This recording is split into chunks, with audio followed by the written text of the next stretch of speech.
पानीपत का तीसरा युद्ध बताता है। जनवरी का महीना, उत्तर भारत की कड़कड़ाती ठंड और भारी बारिश हो गई। बहु मुठियां भींच के वहां पर बैठा हुआ था कि क्या किया जाना चाहिए और क्या नहीं किया जाना चाहिए।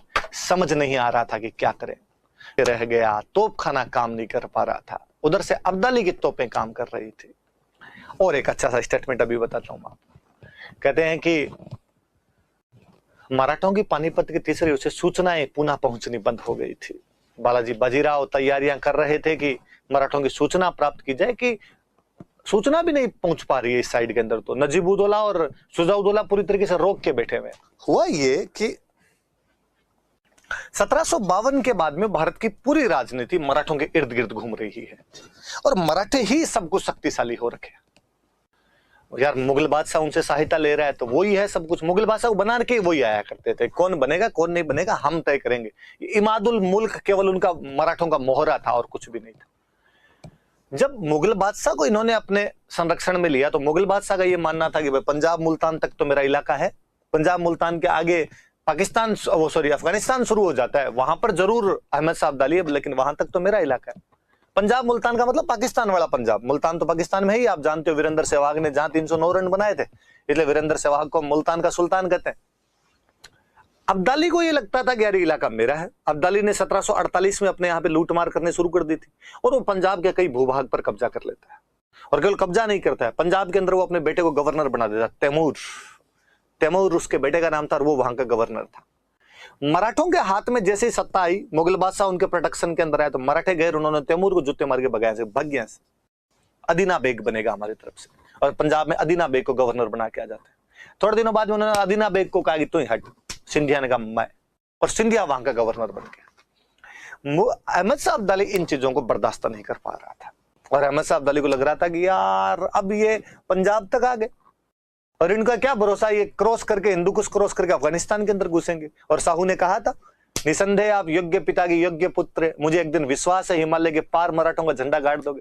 और मराठा शक्ति क्या अपने चरम पर लहलहा रही थी उन दिनों के अंदर। पर अहमद शाह अब्दाली की हिम्मत नहीं पड़े कि मराठों से लड़ ले। मुगल बादशाह किसी टाइम में अहमद शाह अब्दाली तय करके जा रहा था कि मुगल बादशाह कौन बनेगा और कौन नहीं बनेगा। अब मराठे तय कर रहे थे कि मुगल बादशाह कौन बनेगा और कौन नहीं बनेगा।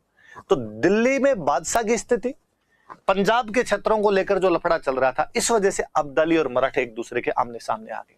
उल्टा भारत के जितने मुसलमान राजा थे बाकी, उन्होंने अब्दाली को कहा कि भैया अपने आपस में लड़ाई चल रही है, वो साइड में ये काफिर मार रहे हैं हमको। दिल्ली के अंदर गायत्री मंत्र के पाठ करवाते हैं मुगल बादशाह बनाने के बाद में। ये लोग दिल्ली के अंदर गंगा जल से पवित्र करके जाते हैं। मराठे मतलब लाल किले पे कब्जा मराठों का, भगवा लहरा रहा था उन दिनों के अंदर लाल किले पे। और अहमद शाह अब्दाली को बुलाने वाले दो मुख्य लोग, एक तो अवध वाला नवाब शुजाउद्दौला, याद आया होगा आपके, जो बक्सर वाले युद्ध के अंदर लड़ रहा है।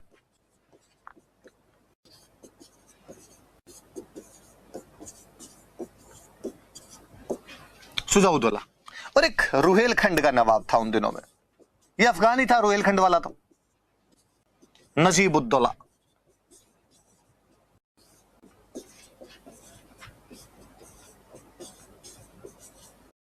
अरे आप अब तक यही हैं? वो तो आपसे आगे निकल गए। दैनिक भास्कर ऐप के साथ अभी डाउनलोड करें। अब कामयाबी पर होगा सबका हक। अगर आप UPSC, state PCS, SSC, constable, LDC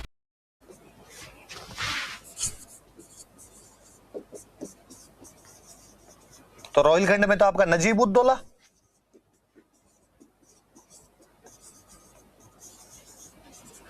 और इधर से आपके शुजाउद्दौला, अवध वाला।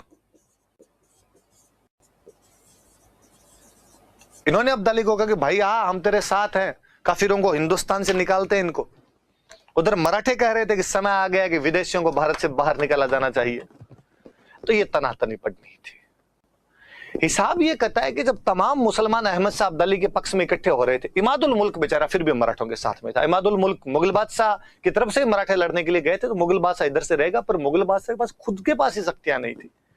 तो सवाल तो यह है कि जब सारे मुसलमान अहमद शाह अब्दाली के पक्ष में थे और मराठों को हराने के लिए लामबंद हो रहे थे, तो भारत के तमाम हिंदुओं को मराठों के पक्ष में लामबंद हो जाना चाहिए था। आखिर मराठे भी तो हिंदू पद पातशाही की अवधारणा को स्थापित करना चाह रहे थे, वो भी तो लाल किले पे भगवा लहराना चाहते थे। दिक्कत यही हुई कि जब मराठों ने पंजाब और मुल्तान से चौथ लेने के क्रम में राजस्थान और मध्य प्रदेश को रौंद के रख दिया था, तो राजस्थान और मध्य प्रदेश, उत्तर प्रदेश, पंजाब के इन बिटवीन जितने भी राजा थे, मुख्यतः दो बड़ी शक्तियां उन समय में, जाट और भरतपुर वाले जाट नया नया राज्य स्थापित हुआ था, और राजस्थान वाले बाकी जितने भी राजपूत राजा थे, इन लोगों ने मराठों की हेल्प नहीं की। दो रीजन, एक तो ये मराठों से खुद परेशान थे, इस वजह से हेल्प नहीं कर रहे थे। दूसरा, मराठों ने इनको पूछा भी नहीं, मराठों ने इनको कहा भी नहीं कि हेल्प करो। मराठों में कहीं ना कहीं एक इतनी लगातार जीतों की वजह से घमंड भी आ गया था, और मराठों को लगता था यार अब तुम बताओगे क्या करना है और क्या नहीं करना। इवन भरतपुर महाराज सूरजमल तो सामने चला के चले गए थे, और मराठों ने कहा था मैं तुम्हारे साथ चलने के लिए तैयार हूं, बस थोड़ी मैं जो बातें कहूं वो मान लो।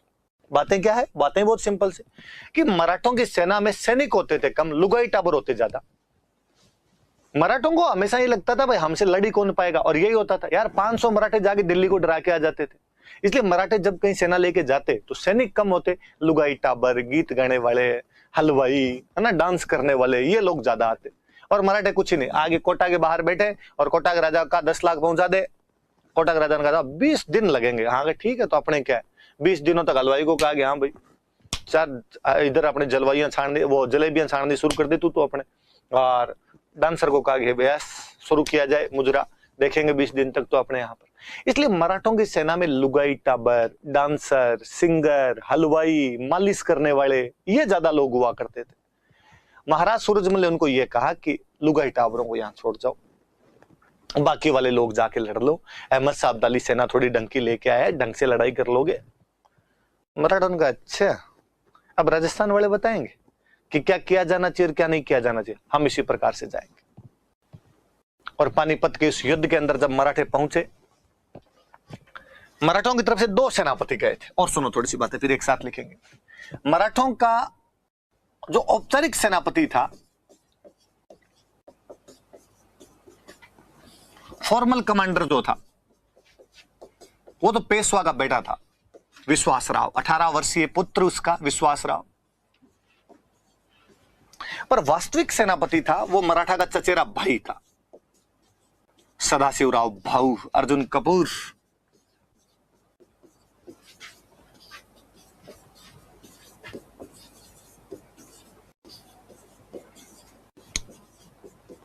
भाऊ गजब का कमांडर था, दिल्ली पर कभी भगवा लहरा के आया था, मराठों का झंडा लहरा के आया था।